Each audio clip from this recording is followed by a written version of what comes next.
Bonjour à tous et bienvenue si vous nous rejoignez à l'instant, comme vous le découvrez sur ces images. La place Saint-Pierre et l'avenue qui la prolonge, la Via della Conciliazione, sont absolument noirs de monde. Ils sont plusieurs milliers déjà à avoir dormi sur place, sur les trottoirs de cette longue avenue et aux abords du quartier de la Basilique avant que les barrières ne soient levées tôt ce matin, peu après l'aube. Une nuit légèrement fraîche et assez humide, au moins pour le début, puisqu'il a plu hier soir, mais ça n'a pas entamé la bonne humeur et la détermination de ces centaines de milliers de pèlerins qui sont là donc depuis plusieurs heures déjà et qui dans la prière attendent la célébration de la messe de canonisation des bienheureux Jean XXIII et Jean-Paul II qui seront donc tout à l'heure Saint Jean XXIII et Saint Jean-Paul II. Quelques précisions sur le déroulement de notre matinée en direct de Rome pour vous qui nous suivez. D'abord, nous allons vivre cette célébration en compagnie du Père Denis Metzinger. Bonjour mon Père. Bonjour. Signalons pour ceux qui nous suivent, y compris dans votre paroisse, que vous êtes curé de Saint-Charles-de-Monceau à Paris, dans le 17e arrondissement. Très engagé aussi dans les questions familiales. Vous dirigez l'Institut de la famille du diocèse de Paris. Et puis nous serons également en compagnie de Charles de Pechepérou pour les traductions. Un mot pour saluer justement tous ceux qui nous suivent à travers de grands écrans dans une soixantaine d'églises et de cathédrales à travers la France, mais aussi en Belgique, au couvent Saint-Antoine de Bruxelles notamment, et puis à Gex en Suisse. Également vous tous qui êtes réunis dans les sanctuaires, alors que vous entendez l'immense clameur que suscite l'apparition sur le parvis de la basilique du pape émérite Benoît XVI. Benoît XVI qui n'avait participé qu'une seule fois depuis sa retraite à une cérémonie publique en compagnie du pape François. C'était le consistoire pour la création de nouveaux cardinaux le 22 février dernier. Il était venu participer à la célébration et on nous a confirmé hier, vous le voyez maintenant, confirmé par la réalité, que Benoît XVI serait présent ce matin et qu'on célébrerait cette célébration avec le pape François. Benoît XVI salué par une grande clameur et de longs applaudissements. C'est évidemment très émouvant de revoir ici en public le pape émérite. Alors continuons brièvement les salutations pour vous tous qui nous suivez dans les sanctuaires également, à Lourdes, à Cotignac, à Lisieux, à Paray-le-Monial, au Laguet, et puis ceux qui nous suivent également depuis Rome, depuis le grand écran disposé place Farnèse ou encore à Saint-Louis des Français. Il y a ce matin, nous dit-on, 2 milliards d'êtres humains qui vont suivre cette messe de canonisation à travers la télévision dans le monde entier. Elle est diffusée sur 9 satellites. Et puisque l'on parle de cette retransmission pour vous tous qui allez nous suivre en communauté, mais aussi pour vous qui êtes chez vous, sachez que nous allons vous accompagner jusqu'au début de la célébration, mais qu'il n'y aura pas de commentaires pendant la messe. Nous assurerons simplement les traductions en français, des lectures qui seront faites dans d'autres langues. Alors, Père Metzinger, ces figures des deux papes dont on parle beaucoup depuis ces derniers jours, peut-être est-ce bien le moment de nous remettre en tête quelques grandes lignes. Évidemment, nos générations parlent plus spontanément de Jean-Paul II, qui nous est plus proche dans le temps, mais ce serait une erreur de minimiser Jean XXIII, et c'était une intention délibérée du pape François que de canoniser les deux papes en même temps, ce qui est une première dans l'histoire.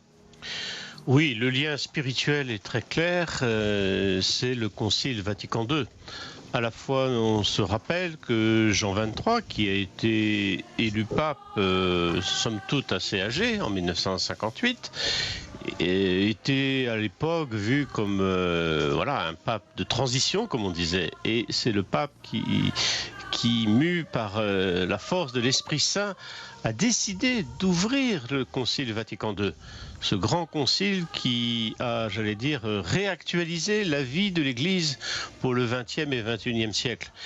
Et à l'époque, il y avait deux experts, le cardinal Ratzinger et le cardinal Wojtyła, qui étaient des gens qui n'étaient pas très connus. Et voilà que le monseigneur Wojtyła est devenu cardinal archevêque de Cracovie et puis pape sous le nom de Jean-Paul II. Et donc la volonté très forte du pape François a été de manifester cette grande œuvre, ce que le pape émérite Benoît XVI appelait le cadeau fait à l'Église par l'Esprit Saint, le Concile Vatican II. Pardon, Père Metzinger, je vous interromps un instant. C'est très émouvant à la fois de revoir le doux sourire du pape émérite Benoît XVI et de constater qu'à chaque fois, puisque sur la place et dans l'avenue également, les gens suivent sur des grands écrans les mêmes images que celles que vous voyez à la télévision.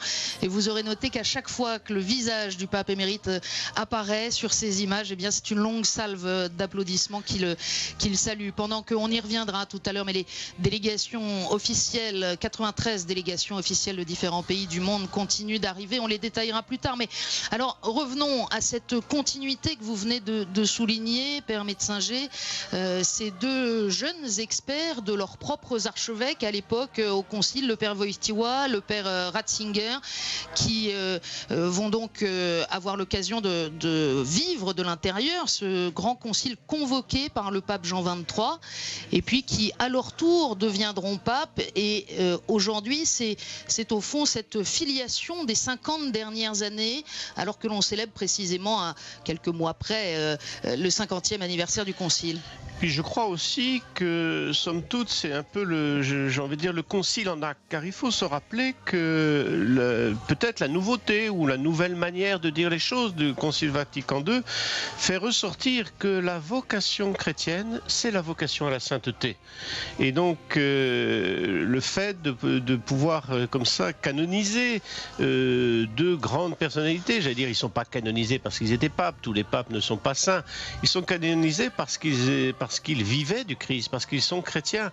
Et c'est vraiment un appel, une demande du Concile Vatican II de remettre l'horizon de la vie chrétienne, c'est la sainteté. Alors l'appel de chacun, l'appel universel à la sainteté, comme l'on dit, soit, mais en même temps, Père Metzinger, moi je ne suis pas pape. Comment est-ce que les deux saints proclamés ce matin peuvent être, pour des chrétiens ordinaires, des exemples à suivre? J'allais dire, pardon de cette expression triviale, on ne joue pas dans la même catégorie. Moi, je pense, comme prêtre, que c'est certainement plus exigeant pour eux que pour chacun d'entre nous. Plus exigeant parce qu'ils ont reçu le poids d'une mission extrêmement lourde et que, voilà, ils sont tout abandonnés à l'Esprit Saint, tout abandonnés à leur mission. Il y a peut-être pour eux plus de combats spirituels encore. Oui, enfin en tout cas d'enjeux spirituels, certainement. Et puis, voilà, le Seigneur les a placés en un lieu, c'est-à-dire le fait qu'ils aient été élus papes. Peut-être aussi qu'il faut reconnaître là l'influence de leur vie guidée par l'Esprit Saint, comme tant et tant de personnalités où on voit bien que souvent on a l'image, les saints sont des gens extraordinaires. C'est vrai. Mais ils sont extraordinaires, mais dans l'ordinaire de leur vie, ils ont manifesté quelque chose de l'Évangile et surtout de la fidélité au Christ. Alors, vous avez dit, on ne canonise pas tous les papes. C'est exact. Du reste, seuls 2 papes ont été canonisés depuis le XVIe siècle, Pie V et Pie X. Et désormais, donc Jean XXIII et Jean-Paul II. Beaucoup ont vu s'ouvrir des causes de béatification. C'est pas leur pontificat qui est canonisé, ou c'est quand même leur action au service de l'Église? Je veux dire, c'est leur relation au Seigneur, c'est leur fidélité dans la vie chrétienne. Le pontificat n'est pas en dehors de la vie chrétienne, mais on ne pourrait pas dire à tel moment il a fait ça, c'est bien, à tel moment il a fait ça, c'est moins bien. C'est l'exemplarité de vie chrétienne qui est donnée au peuple de Dieu et au monde. Et je crois que c'est ça qui est important. Que dans les détails, comme pour chacun d'entre nous, il y ait des zones plus délicates, des zones peut-être plus contestables, c'est j'allais dire, inévitable. N'oublions pas que les saints ne sont pas des statues de plâtre et immobiles. Les saints ne sont pas des gens naturellement parfaits, mais ce sont des hommes, des femmes, des enfants, des couples qui ont manifesté quelque chose de l'Évangile.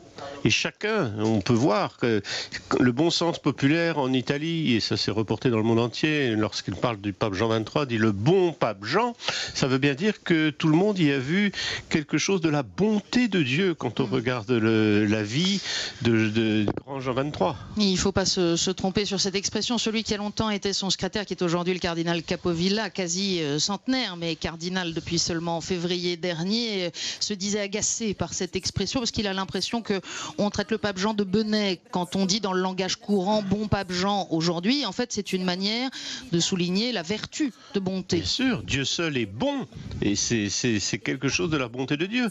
Et certainement que dans la figure de Saint Jean-Paul II, tout le monde a perçu la liberté de la vie chrétienne, la liberté de l'Esprit Saint à l'œuvre, liberté qui s'est incarnée par le bouleversement de l'histoire du continent européen, de par sa personnalité, de par sa parole, par ses prises de position, mais surtout cette grande liberté intérieure.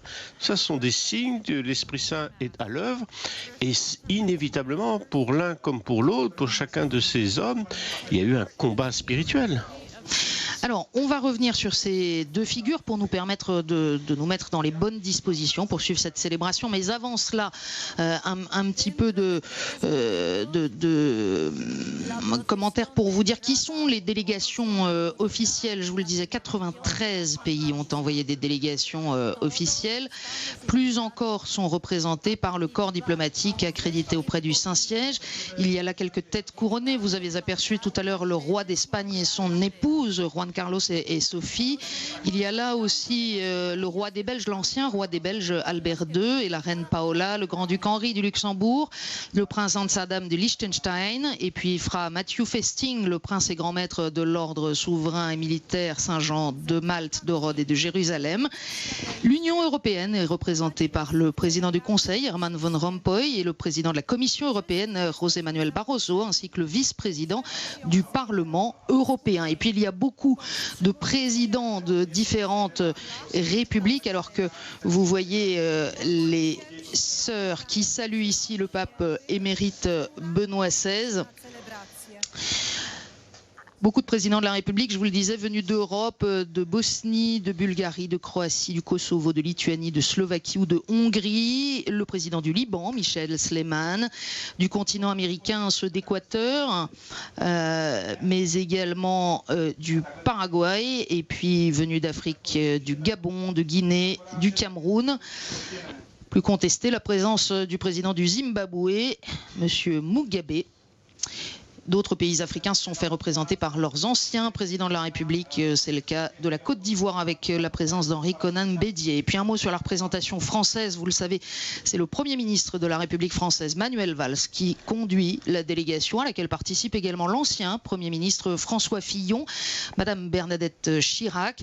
Il y a là également l'académicien et ancien ministre Xavier Darcos, ainsi que naturellement l'ambassadeur de France près le Saint-Siège, Monsieur Bruno Joubert. Alors, voilà donc pour ces quelques explications sur la tribune officielle. Il n'y a pas eu de billet de participation à cette messe. Le pape a voulu que les gens arrivent, les fidèles arrivent sans privilège particulier, à l'exception bien sûr de ces délégations officielles que vous voyez sur la droite de vos écrans, sur la droite de l'autel, et puis sur la gauche, ce sont les évêques présents qui sont placés. Il y a là près de 1000 évêques. Quant aux 6000 prêtres, ils ont pris place sur quelques chaises devant cette immense foule. Père Metzinger, je vous ai interrompu tout à l'heure, nous parlions de Jean XXIII, quelques mots quand même, même si on en a beaucoup entendu parler ces derniers jours, et c'est fort heureux pour rappeler que Jean XXIII, il a la particularité, du reste assez rare chez les papes, d'être issu d'une famille extrêmement modeste. C'est son instituteur, puis son curé qui ont discerné l'intelligence du garçon, qui l'ont poussé à entrer au séminaire, et au fond il a eu un apostolat relativement obscur, même si très difficile, du temps qu'il était délégué apostolique en Bulgarie d'abord, puis auprès de la Grèce et de la Turquie. Pas simple, puisque on sait que la religion catholique n'y est pas majoritaire, qu'il n'y avait pas de relation diplomatique. Il était délégué, il n'était pas nonce. Et puis, il a dû y manifester un certain talent tout de même pour qu'en 1944, on le nomme dans un contexte extrêmement compliqué, nonce apostolique en France. Oui, en effet, le parcours humain et le parcours spirituel d'Angelo Roncalli est très beau, à la fois modeste, mais à la fois issu, et il le dit très souvent, d'un milieu profondément chrétien. Famille de 14 enfants. On imagine la vie au village de Soto il Monte et l'environnement familial. Et Jean XXIII, très tôt, avait un accompagnateur spirituel et un confesseur qui l'ont aidé à mettre en place sa relation à Dieu, sa vie spirituelle.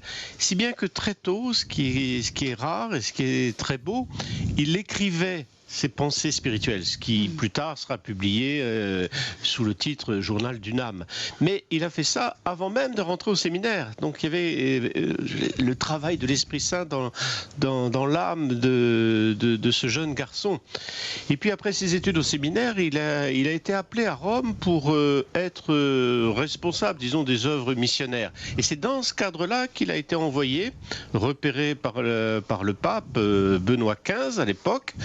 Et c'est dans ce cadre-là qu'il a été ordonné évêque et envoyé comme délégué pontifical, on pourrait une sorte de nonce, en Bulgarie et en Turquie. Et en Turquie, il a beaucoup marqué. Aujourd'hui, lorsque l'on va à Istanbul, il y a la rue Roncalli. Il a beaucoup marqué parce qu'il a travaillé d'une manière très précise avec l'Église orthodoxe. Et puis alors on le disait, surprise tout de même en 1944 lorsqu'il est nommé nonce apostolique en France dans un contexte très complexe de fin de la guerre où les relations entre le Comité national de la résistance et le général de Gaulle d'une part et puis d'autre part le Saint-Siège sont extrêmement tendues et le nonce Roncalli va dénouer cette situation de tension avec beaucoup de subtilité. Je n'ai pas cité tout à l'heure parmi les chefs d'État présents tellement cela allait de soi, le président italien Giorgio Napolitano qui est évidemment présent ce matin ainsi que le Premier ministre d'Italie. Donc poursuivons sur Jean XXIII qui donc sera également très apprécié en France tout au long de son travail de nonce. Il aimera aussi beaucoup ce pays comme il le raconte dans son journal de l'âme et puis voilà qu'il deviendra le pape Jean XXIII. Le cardinal Capovilla confiait que c'est quelques jours après son élection que Jean XXIII déjà a cette intuition, cette espèce de monition presque on pourrait dire, de motion intérieure de convoquer le concile, grand événement pour l'Église au XXe siècle. Oui, et puis j'allais dire un événement osé pour un homme de son âge, de se dire, voilà. Mais on voit bien qu'il n'y avait pas un plan stratégique dans sa tête, il ne voulait pas partir de là et arriver, mais que c'est vraiment, encore une fois, il s'est laissé conduire par l'Esprit Saint. Et ce qui dit quelque chose de la pureté de sa vie spirituelle, de son lien. Et un autre lien avec le pape François, il ne faut pas oublier que le pape Jean XXIII, depuis très jeune, était tertiaire franciscain. Et donc il était pétri par l'image de Saint François, comme le sont beaucoup les Italiens, mais par la spiritualité humble, petite, pauvre. Puis peut-être un autre détail, parce que tous les Français le savent et le voient, chaque fois que nous allons à Lourdes, la basilique souterraine a été consacrée par le nonce Roncalli. Il y a une grande plaque derrière l'orgue à Lourdes, et je fais signe comme ça à tous ceux qui nous regardent depuis Lourdes. Et c'est un beau message du saint, du nouveau saint. Et c'est vrai qu'en France, il a beaucoup sillonné le pays, et que ça, comme vous le disiez, ça a apaisé les relations entre l'Église catholique et le Saint-Siège.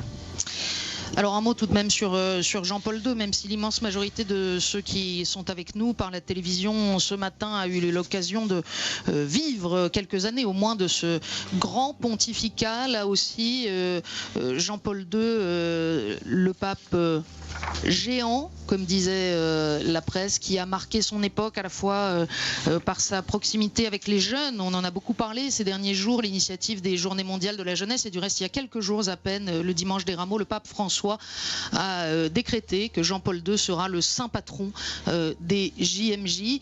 Et puis Jean-Paul II, l'infatigable, le voyageur, Jean-Paul II et la chute du mur de Berlin, lui qui avait vécu l'expérience de la dictature communiste dans son pays, la Pologne. Oui, le nazisme et le communisme. Il a combattu et combattu par la liberté. Je pense qu'il y a trois phases qui peuvent caractériser la figure de Jean-Paul II, autant qu'on puisse le dire. Cet homme de liberté, et puis il est devenu certainement le pape de la jeunesse et le pape de la famille. C'est un des premiers papes qui, au XXe... Au risque de susciter des tensions aussi dans un enseignement très exigeant.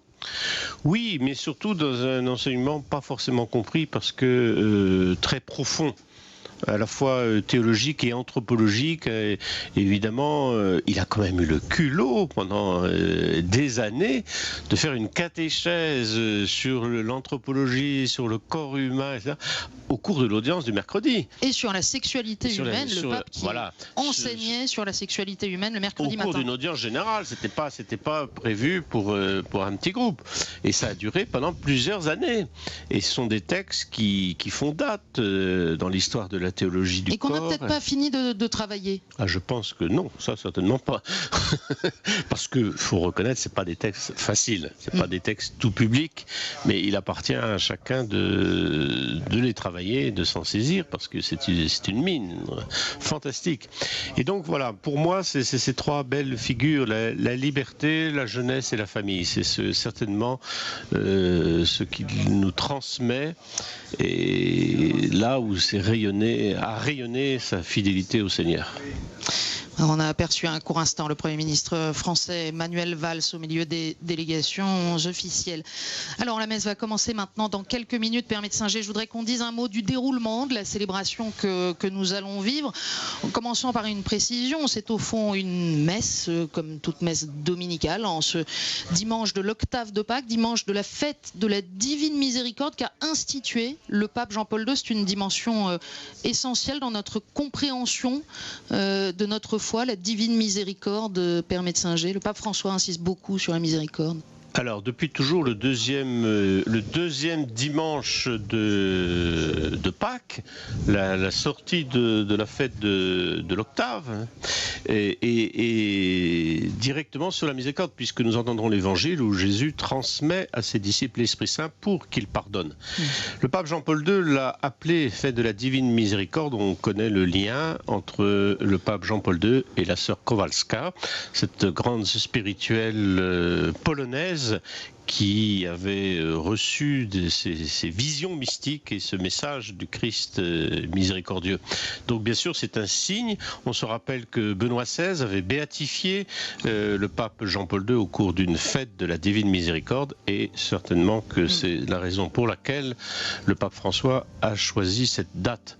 Donc ce sont les textes de la messe du deuxième dimanche de Pâques. Pape François qui avait souligné aussi que les Polonais notamment le pressaient d'avancer la date au maximum et lui avait suggéré l'automne dernier, mais qu'il ne trouvait pas raisonnable que les nombreux pèlerins de Pologne qui venaient en autocar en particulier soient exposés sur les routes aux intempéries dans leur traversée. Alors plus concrètement sur ce déroulement de la messe, au fond le rituel de canonisation va se placer tout au début de la célébration. Nous allons entrer dans cette célébration au chant de la litanie des saints, et puis il y aura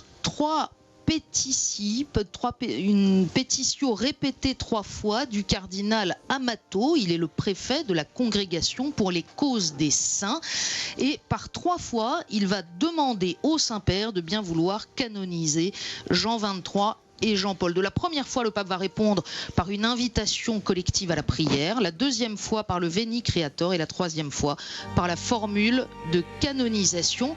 Puis les reliques seront portées en procession avant que la joie du peuple éclate avec le Jubilate Deo.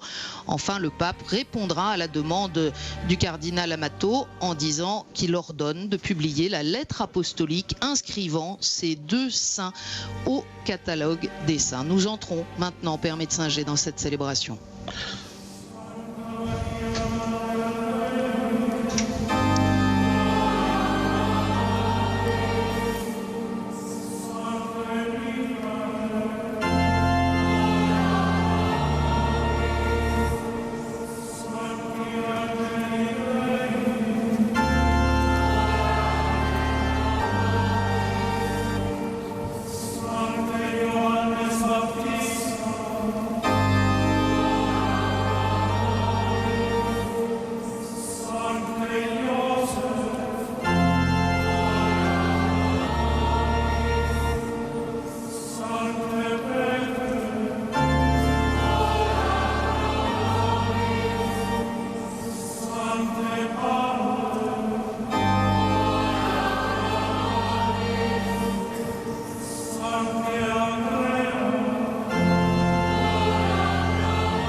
In nomine Patris et Filii et Spiritus Sancti.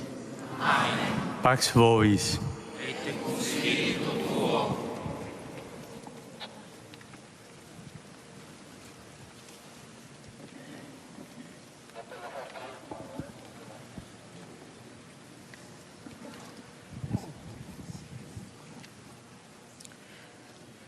Beatissime Pater, instanter postulat Sancta Mater Ecclesia per sanctitatem vestram, catalogo sanctorum adscribi, et tanquam ab omnibus Christi fidelibus pronunciari, beatos Ioannem 23 et Ioannem Paulum secundum.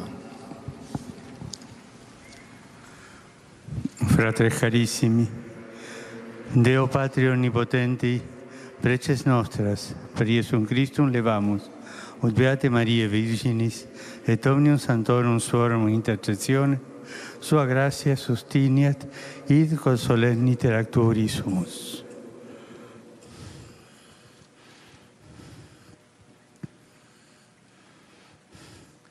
Preces populi Tui quesumus, Domine, benignus admitte, ut quod famulato nostro gerimus et tibi placet, et ecclesiae Tue proficiat incrementis, per Christum Dominum nostrum.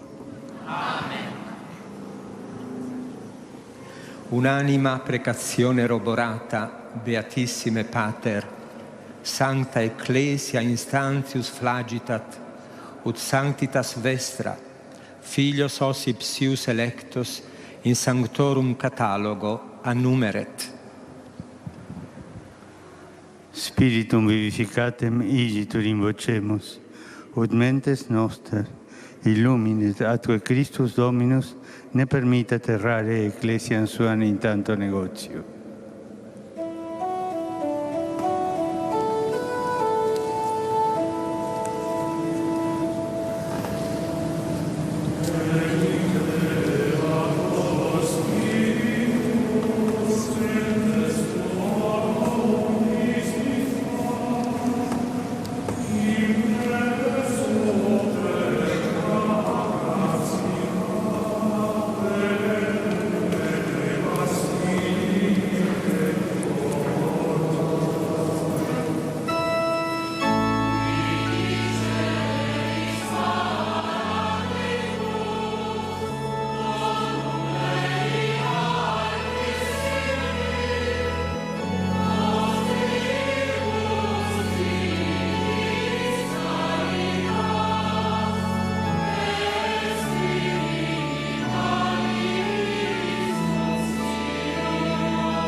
Beatissime Pater, Sancta Ecclesia, Domini promisso nix a Spiritum Veritatis insemitendi, qui omni tempore supremum magisterium erroris expertem reddit, instantissime supplicat sanctitatem vestram, ut os ipsius electos in sanctorum catalogum referat.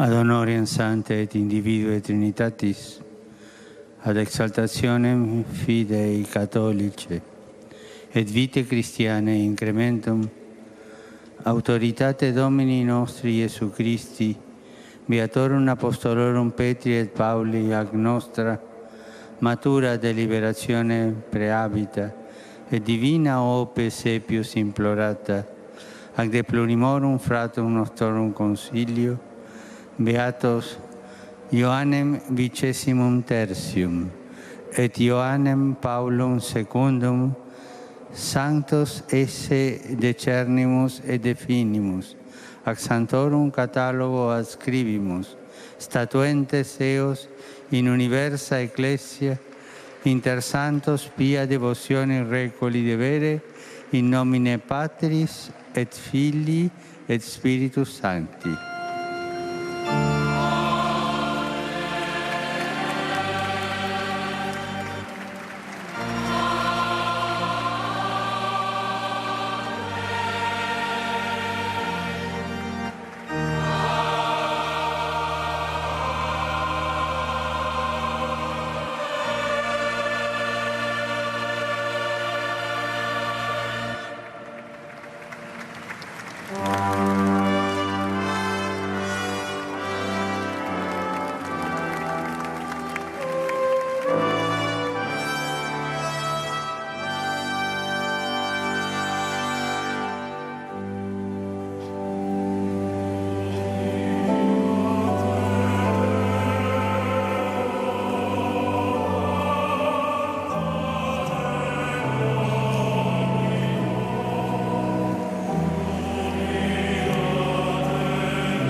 Beatissime Pater, nomine sancte ecclesiae, en ixas gratias ago, de pronuntiatione a sanctitate vestra facta, ac humiliter peto, ut eam sanctitas vestra, super per acta canonizatione, litteras apostolicas dignetur decernere. Decernimus.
Oremus.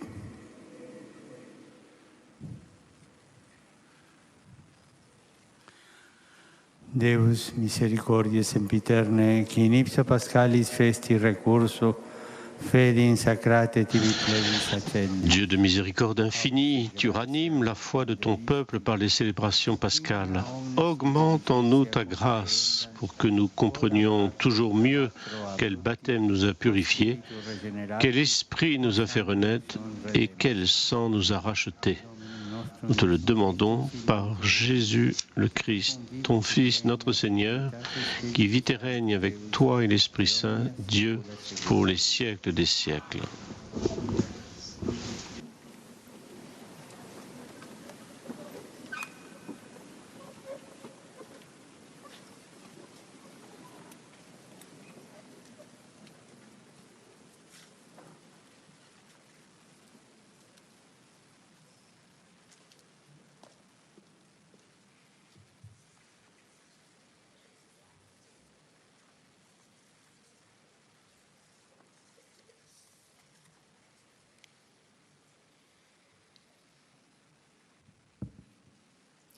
Dagli Atti degli Apostoli. Quelli che erano stati battezzati Lecture du livre des Actes des Apôtres. Dans les premiers jours de l'Église, les frères étaient fidèles à écouter l'enseignement des apôtres et à vivre en communion fraternelle, à rompre le pain et à participer aux prières. Un senso di timore era in tutti. La crainte de Dieu était dans tous les cœurs. Prodigi e segni Beaucoup de prodiges et de signes s'accomplissaient par les apôtres. tutti i credenti stavano insieme. Tous ceux qui étaient devenus croyants vivaient ensemble in comune. et ils mettaient tout en commun. Vendevano le loro proprietà e Ils vendaient leurs propriétés et leurs biens e le dividevano pour en con partager le prix entre tous secondo selon il les bisogno besoins di de chacun. ciascuno. Ogni giorno erano Chaque jour, d'un seul perseveranti cœur, insieme nel ils allaient tempio, fidèlement au temple. e spezzando il pane Ils rompaient le pain dans leur maison. prendevano cibo Ils prenaient leur repas avec allégresse et simplicité. lodando Dio, Ils louaient Dieu godendo il favore et trouvaient un bon accueil il auprès de popolo. tout le peuple. Intanto il Signore Tous les jours, ogni giorno le Seigneur faisait entrer dans la communauté la comunità ceux qui étaient appelés au salut. Verbum Domini.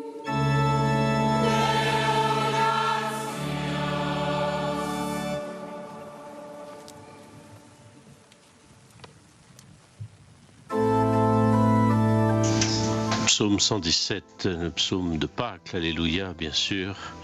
Que le dit Israël, éternel est son amour. La pierre qu'ont rejetée les bâtisseurs est devenue la pierre d'angle.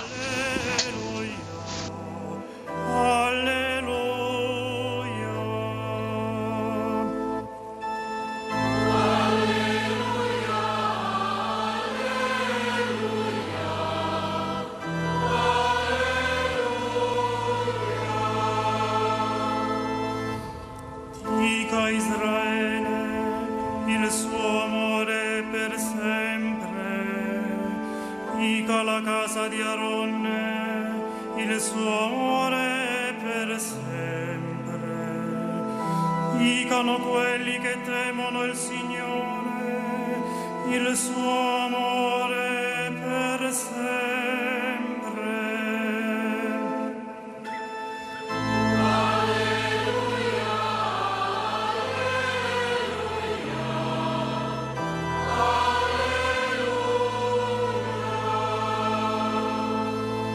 Mi avevano spinto con forza per farmi cadere, ma il Signore è stato il mio aiuto. Mia forza e mio canto è il Signore, Egli è stato la mia salvezza. Grida di giubilo e di vittoria vittoria nelle tende dei giusti. La destra del Signore ha fatto prodezze.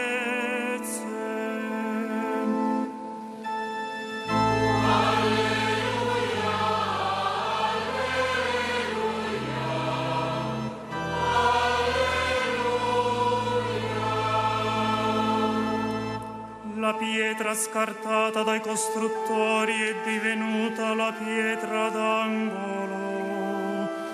Questo è stato fatto dal Signore, una meraviglia ai nostri occhi. Questo è il giorno che ha fatto il Signore, rallegriamoci in esso ed esultiamo.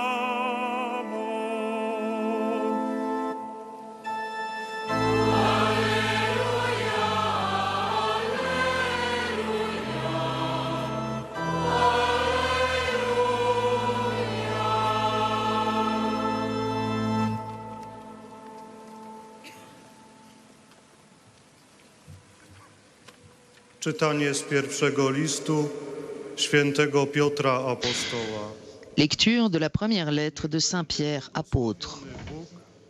I Ojciec Pana naszego. Béni soit Dieu, le Père de Jésus-Christ, notre Seigneur.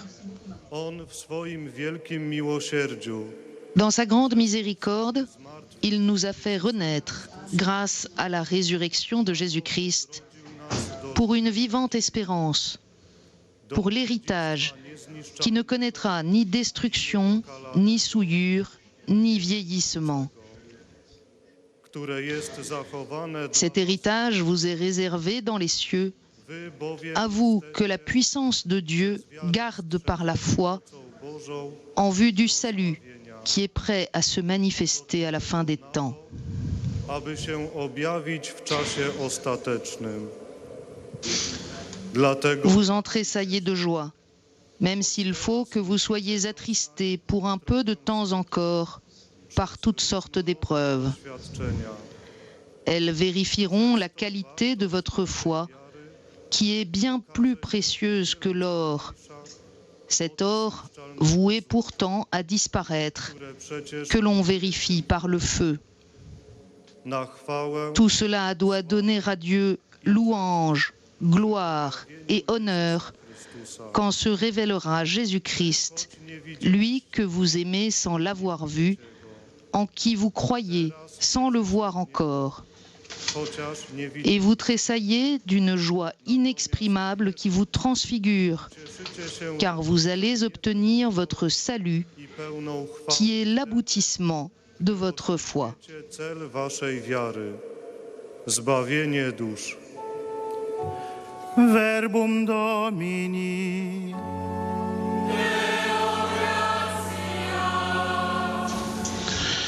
Dernier jour de l'octave de Pâques, la séquence Le Victimé Pascali.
Ça va tes oreilles? Oui, ça va.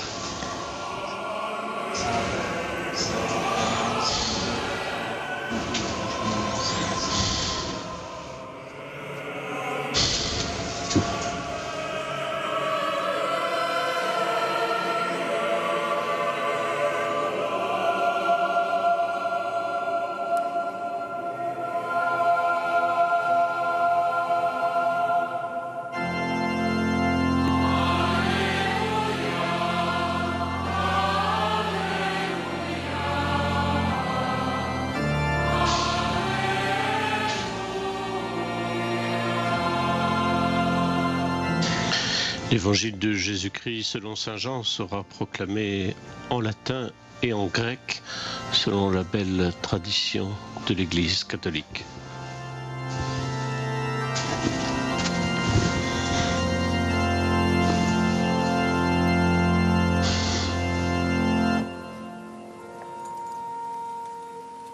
Dominus vobiscum.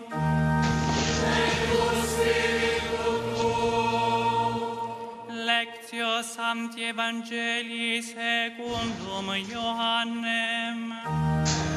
Gloria tibi, Domine.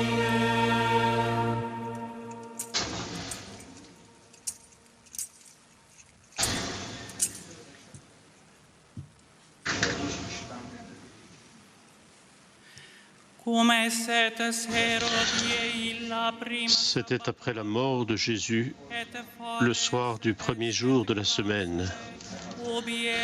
Les disciples avaient verrouillé les portes du lieu où ils étaient, car ils avaient peur des Juifs. Jésus vint et il était là, au milieu d'eux. Il leur dit « La paix soit avec vous ». Après cette parole, il leur montra ses mains et son côté. Les disciples furent remplis de joie en voyant le Seigneur. Jésus leur dit de nouveau, « La paix soit avec vous. De même que le Père m'a envoyé, moi aussi je vous envoie. » Ayant ainsi parlé, il répandit sur eux son souffle et il leur dit, « Recevez l'Esprit Saint. Tout homme à qui vous remettrez ses péchés, ils lui seront remis. Tout homme à qui vous maintiendrez ses péchés, ils lui seront maintenus. » Or, l'un des 12, Thomas, dont le nom signifie jumeau, n'était pas encore avec eux quand Jésus était venu. Les autres disciples lui disaient, « Nous avons vu le Seigneur. » Mais il leur déclara, « Si je ne vois pas dans ses mains la marque des clous, si je ne mets pas mon doigt à l'endroit des clous, si je ne mets pas la main dans son côté, non, je ne croirai pas. » 8 jours plus tard, les disciples se trouvaient de nouveau dans la maison de Thomas. Dans la maison, et Thomas était avec eux. Jésus vient alors que les portes étaient verrouillées et il était là au milieu d'eux.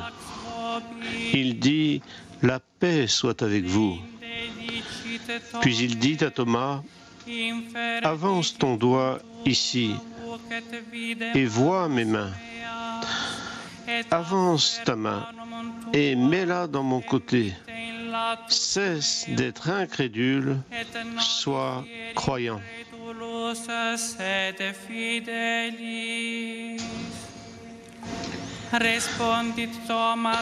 Thomas lui dit alors, « Mon Seigneur et mon Dieu. »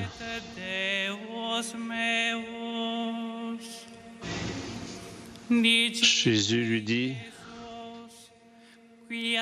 parce que tu m'as vu, tu crois. Heureux ceux qui croient sans avoir vu.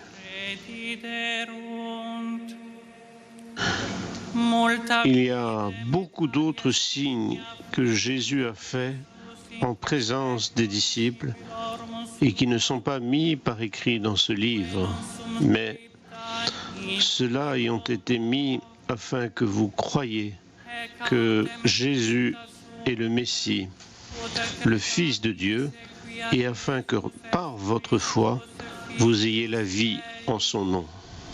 Et ut credentes vitam habeatis in nomine Iesus. Verbum Domini.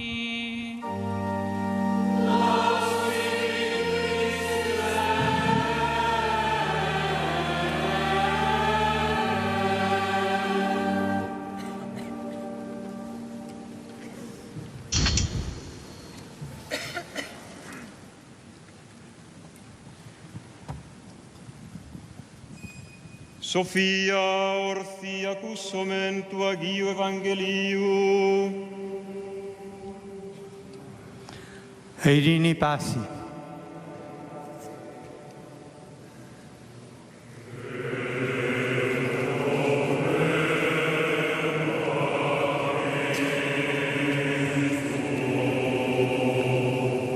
Εκ του κατά Ιωάννην Αγίου Ευαγγελίου το ανάγνωσμα.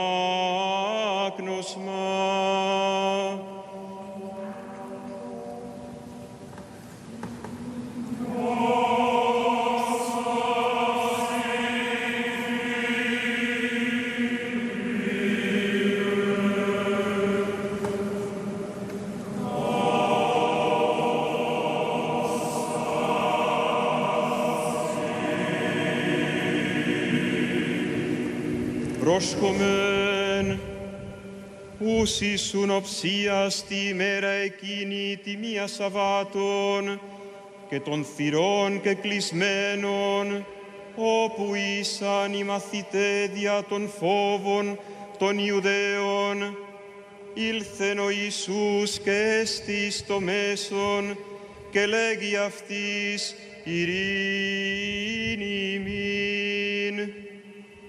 Και τούτο υπόν έδειξεν τας χεῖρας και την πλευράν αυτής. Εχάρισαν ούν οι μαθηταί ειδώντες των Κύριων. Είπενουν αυτοίς ο Ιησούς πάλιν ειρήνη ημίν. Καθώς απέσταλκεν με ο Πατήρ, καγώ πέμπω ημάς. Και τούτο υπόν ενεφύσισεν και λέγει αυτής, λάβετε πνεύμα Άγιον. Αντίνον αφήτε τας αμαρτίας, αφέονται αυτής, αντίνον κρατείτε και κράτηντε. Θωμάς δεής εκ των 12 ο λεγόμενος δίδυμος, ουκίν με ταυτόν ότε ήλθεν Ιησούς. Έλεγον ούν αυτό οι άλλοι μαθηταί, εωράκαμεν τον Κύριον. Ο δε είπεν αυτής, εάν μη είδω εν τες χερσίν αυτού των τύπων των ύλων, και βάλω τον δάκτυλον μου εις τον τύπον των ύλων, και βάλω μου την χείρα εις την πλευράν αυτού, ου μη πιστεύσω.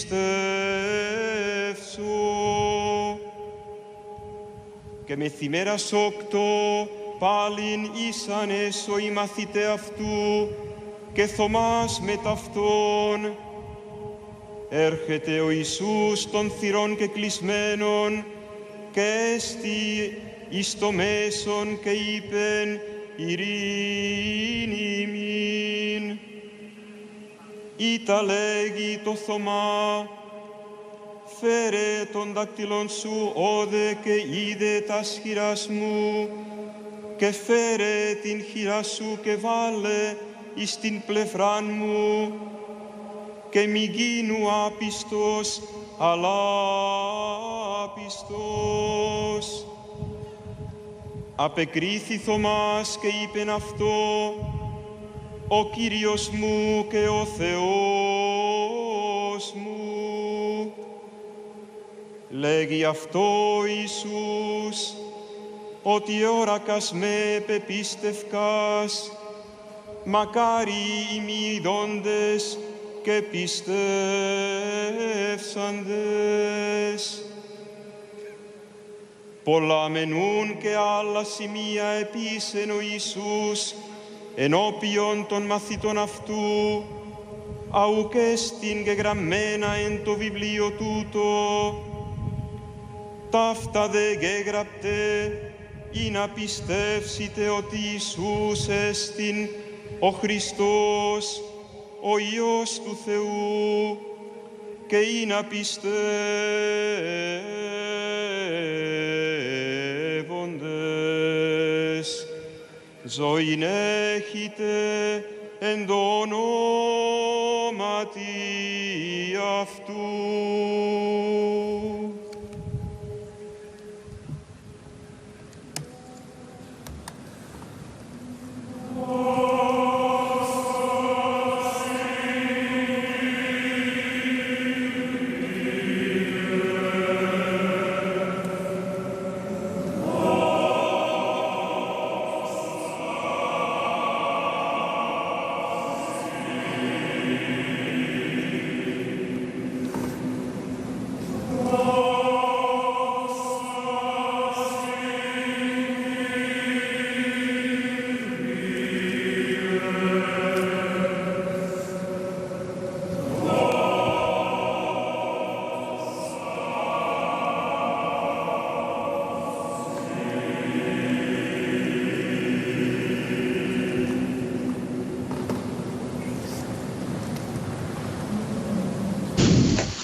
Au centre de ce dimanche qui conclut l'octave de Pâques et que Jean-Paul II a voulu dédier à la divine miséricorde,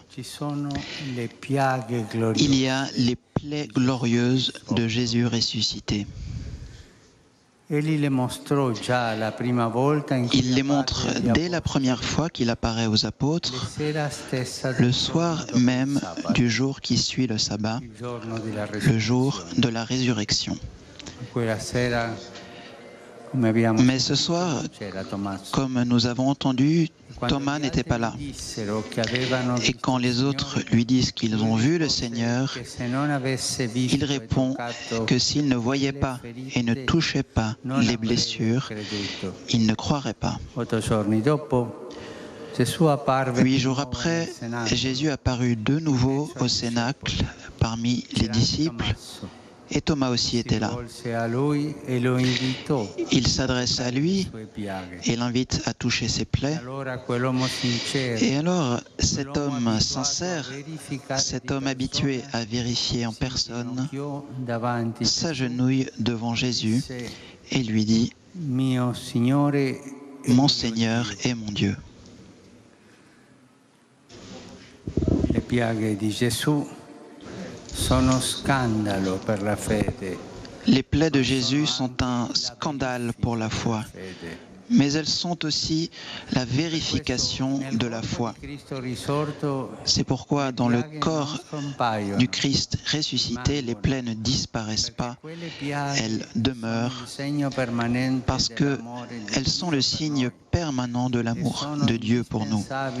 Et elles sont indispensables pour croire en Dieu.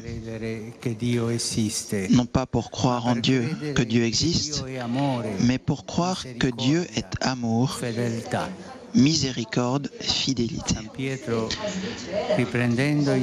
Saint Pierre, reprenant Isaïe, écrit aux chrétiens, « Par ses plaies, vous avez été guéris. »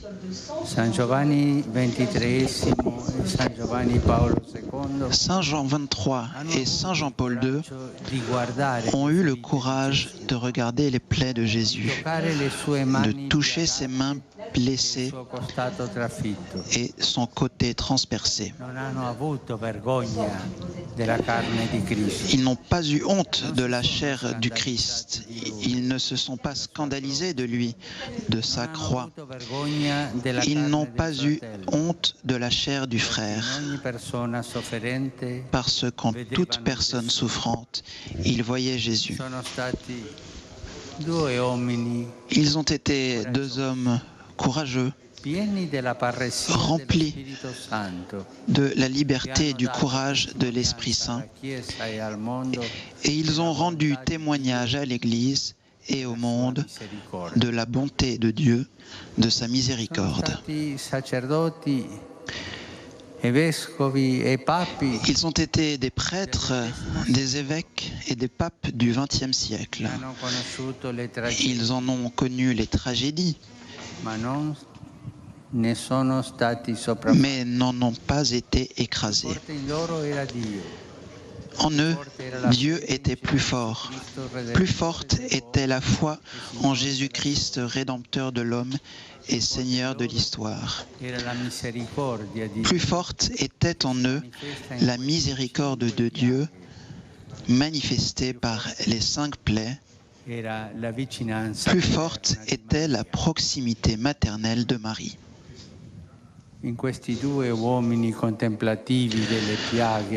En ces deux hommes contemplatifs des plaies du Christ et témoins de sa miséricorde, demeurait une vivante espérance avec une joie indicible et glorieuse. L'espérance et la joie que le Christ ressuscité donne à ses disciples et dont rien ni personne ne peut les priver. L'espérance et la joie pascale, passées à travers le creuset du dépouillement, du fait de se vider de tout, de la proximité avec les pécheurs jusqu'à l'extrême, jusqu'à l'écœurement pour l'amertume de ce calice, ce sont l'espérance et la joie que les deux saints papes ont reçus en don du Seigneur ressuscité, qui à leur tour les ont donnés au peuple de Dieu, recevant en retour une éternelle reconnaissance. Cette espérance et cette joie se respiraient dans la première communauté des croyants à Jérusalem, dont nous parlent les Actes des Apôtres, comme nous l'avons entendu dans la seconde lecture. C'est une communauté dans laquelle se vit l'essentiel de l'Évangile, c'est-à-dire l'amour, la miséricorde, dans la simplicité et la fraternité. Et c'est l'image de l'Église que le Concile Vatican II a eue devant lui. Jean XXIII et Jean-Paul II ont collaboré avec le Saint-Esprit pour restaurer et actualiser l'Église selon sa physionomie d'origine, la physionomie que lui ont donnée les saints au cours des siècles. N'oublions pas que ce sont justement les saints qui vont de l'avant et font grandir l'Église. Dans la convocation du Concile, Saint Jean XXIII a montré une délicate docilité à l'Esprit Saint. Il s'est laissé conduire et a été pour l'Église un pasteur, un guide guidé par l'Esprit. Cela a été son grand service à l'Église. C'est pourquoi j'aime penser à lui comme le pape de la docilité à l'Esprit Saint. Dans ce service au peuple de Dieu, Jean-Paul II a été le pape de la famille. Lui-même a dit un jour qu'il aurait voulu qu'on se souvienne de lui comme du pape de la famille. Cela me plaît de le souligner alors que nous vivons un chemin synodal sur la famille et avec les familles, un chemin que sûrement du ciel il accompagne et soutient. Que ces deux nouveaux saints pasteurs du peuple de Dieu intercèdent pour l'Église afin que durant ces 2 années de chemin synodal, elle soit docile à l'Esprit Saint dans son service pastoral de la famille. Qu'ils nous apprennent tous deux à ne pas nous scandaliser des plaies du Christ, à entrer dans le mystère de la miséricorde divine qui espère toujours, pardonne toujours, parce qu'elle aime toujours.